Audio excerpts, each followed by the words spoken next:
if anything, if I decide not to stay in this career, that's something that I'll always have, that I can go anywhere in the world and get a job.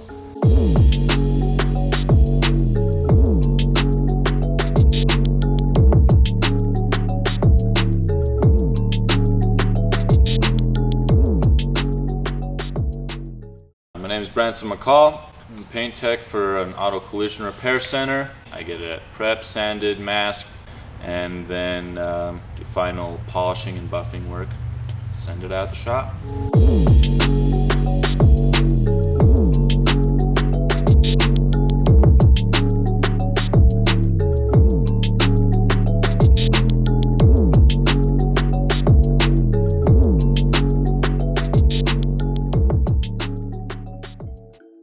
I went to a trade school, BATC, and there was it's like a year-long program where you're actually certified in collision repair in general. There's a few different phases.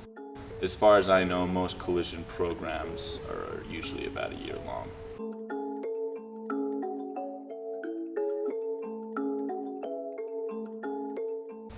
There are other ways to become a paint tech. You don't necessarily need a certification. It does help to get hired on. That way, your manager, the shop owners know that you're not going to completely mess everything up. It can be very costly doing redos and fixing mistakes that you make, whereas it's kind of a less stressful, place at a college, because it's expected that you're going to mess things up. However, there are just painters looking, or body techs looking for apprentices or assistants, preppers. Essentially, you start out with very basic tasks. As you master those, they'll give you more and more. That route can take a bit longer, just because it's harder for them to trust you with expensive cars and whatnot.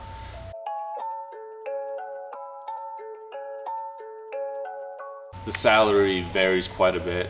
It's completely commission based, so you get paid just for what you do. Doesn't matter how long you work there. And so as you get better, faster, more efficient, basically you give yourself a raise.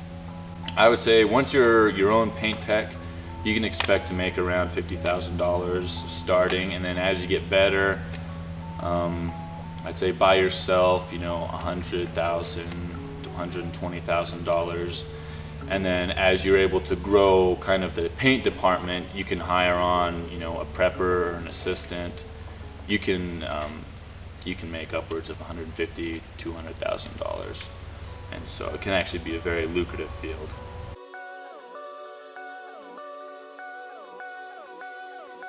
For me, one of my favorite things is being able to step back and look at what I've done. That was one of the reasons that I wanted to be a painter. Just being able to, have that moment where you're able to see exactly what it is you've done. And that's especially true in painting. Most of the time it'll look better than when the car came in, because we have fresh new paint on it. And so for me, that's probably the most satisfying part, best part of my job.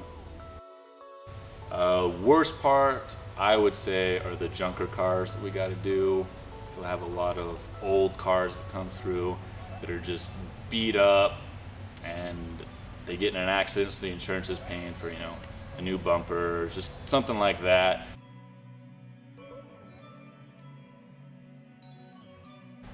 I think that just trades in general, I don't think that a lot of people realize how lucrative trades can be. When I first got into it, I was going to start, and I did actually start my own shop, mostly because, I wanted to be able to comfortably support a family, and to me, I thought that was the only way I was going to break, like that $100,000 a year income, which, to me was kind of the goal that I wanted.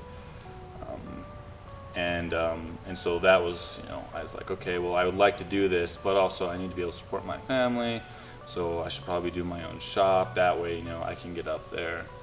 And then once I got into it, I realized, because I think it makes it hard. A lot of websites and just research, trying to find the average salary. I think that a lot of times they are weighted kind of low for what you can really make.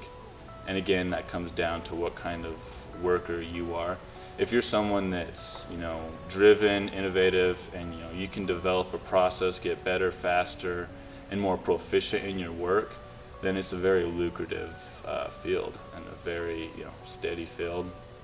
And so I think for me, I would say that's one of the biggest misconceptions, is really that you can be successful, doing what you love and also making really good money.